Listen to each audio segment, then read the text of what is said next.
Welcome to back to channel study classes with तताउल में आपका स्वागत है। और आज हम लोग जो डिस्कस करेंगे हिस्टोरिकल इंट्रोडक्शन ऑफ झारखंड, यानी झारखंड का ऐतिहासिक परिचय। उससे पहले अगर आप इस यूट्यूब चैनल पे नए हैं तो बिल्कुल इस चैनल पे लाइक करें, सब्सक्राइब करें और ज़्यादा से ज़्यादा शेयर करें।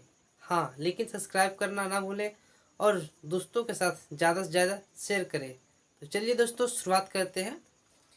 आज हम लोग पढ़ेंगे झारखंड का ऐतिहासिक परिचय, यानी झारखंड के बारे में पढ़ना है। क्योंकि ये जो सीरीज चलाई जा रही है, जो जेएसएससी सीजीएल और एक्साइज कांस्टेबल के तौर पे ये एक सीरीज वाइज चलाई जा रही है, जिसमें अगर इतना पढ़ लेने के बाद इससे बाहर क्वेश्चन नहीं जाएगा।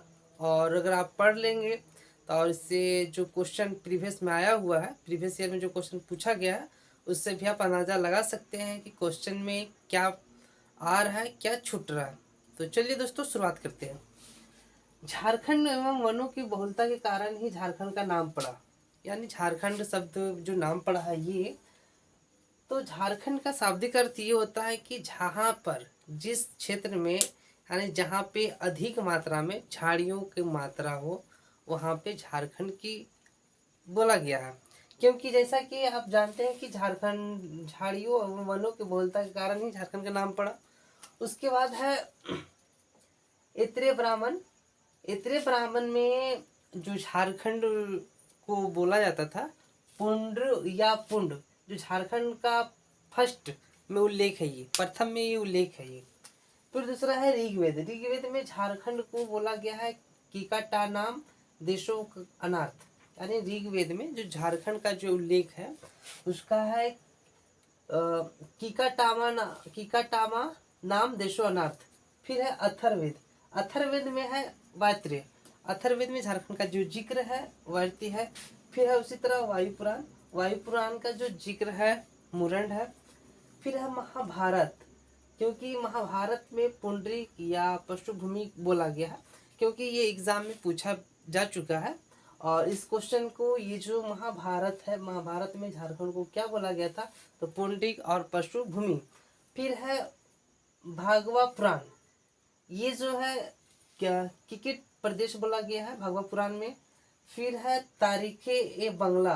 तारीखे ए बंगला में झारखंड को जो बोला गया है, ये बोला गया है झारखंड ही बोला गया है।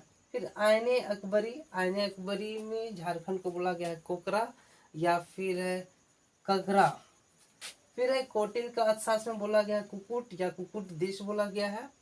फिर है टॉलमी। टॉलमी द्वारा जो बोला गया था ये मुंडल है। और टॉलमी एक दार्शनिक थे जो विदेशी थे। फिर है मुगल काल में बोला गया है खुखरा या कुकरा, क्योंकि ये भी क्वेश्चन भी है, क्योंकि ये भी पूछा गया है प्रीवियस क्वेश्चन ईयर में। फिर है ईस्ट इंडिया कंपनी के शासन काल में क्या बोला गया था, तो छोटा नागपुर। जब अंग्रेज लोग आए थे तो ईस्ट इंडिया की कंपनी बनाए थे, तो उस दौरान जो झारखंड का जो क्षेत्र पड़ता था उसे बोलते थे छोटा नागपुर। फिर है यहाँ पे झारखंड शब्द का प्रथम पुरातात्विक प्रमाण उसकी 13वीं सदी में तामपत्र पे मिलता है, क्योंकि झारखंड का जो शब्द प्रथम बार पुरातात्विक में पड़ा था ये 13वीं शताब्दी में पड़ा था ये। फिर है प्राचीन काल में सबसे ज्यादा शासन करने वालों में गुप्त शासक और गौड़ शासक शासक ने किया था। प्राचीन काल में ये मिला था कि सबसे ज्यादा शासन करने वाले एक ही लोग थे, तो गुप्त शासक थे, जिसे इंग्लिश में गुप्ता पीरियड बोलते हैं। और फिर है गौड़ शासक, जो शशांक ने किया था। अब बात करते हैं मध्यकाल में। मध्यकाल में झारखंड के क्षेत्रीय राजवंशों का शासन स्थापित किया। जो मध्यकाल में झारखंड का था वो क्षेत्रीय राजभाषाओं का राजवंशों का शासन किया और स्थापित किया इसमें। फिर है हेनसांग। हेनसांग जो है, हेनसांग ने राजमार्ग क्षेत्रों के लिए की चिंग काइला तथा इसके पहाड़ी क्षेत्रों के लिए दाइने एक कोह शब्द का प्रयोग किया था।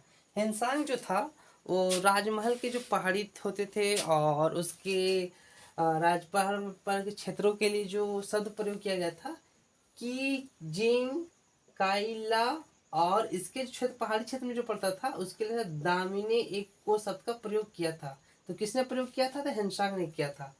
फिर उसके बाद है कैप्टन टेनर के सर्वेक्षण के आधार पर 1824 में दाहिने कोह की स्थापना हुई।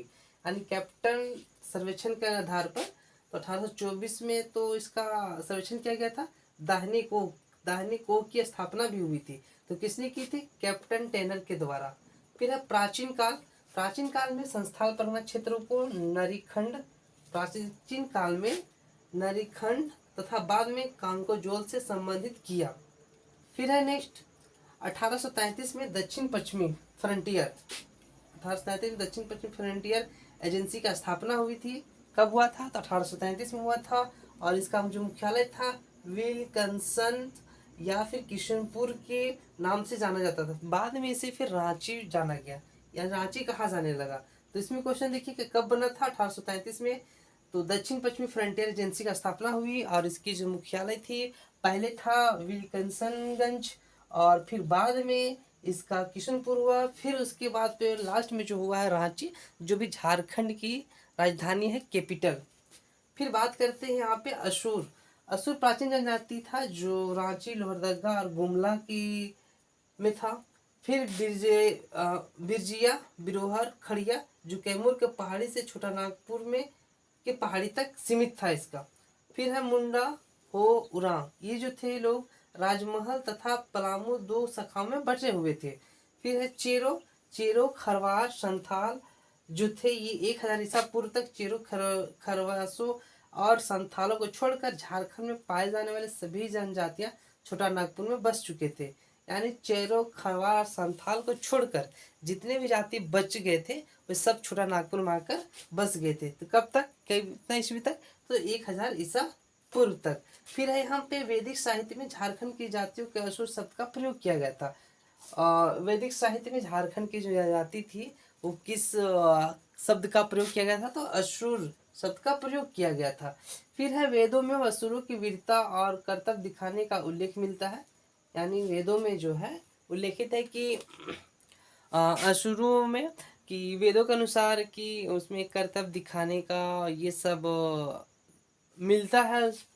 फिर है ऋग्वेद में असुरों को लिंगपुनक और शिशेन का देव कहा गया है। ये किस में कहा गया है? ऋग्वेद में। फिर है जनजातियों की अधिकता के कारण झारखंड को करखंड भी कहा गया। क्योंकि झारखंड कहा गया है किस लिए? कि जनजातियों की अधिकता के कारण झारखंड को ही करखंड कहा गया है। तो ये याद रखिएगा। फिर है नेक्स्ट छोटा नागपुर एरिया को कर्ण और सुवर्ण नाम से संबोधित किया है।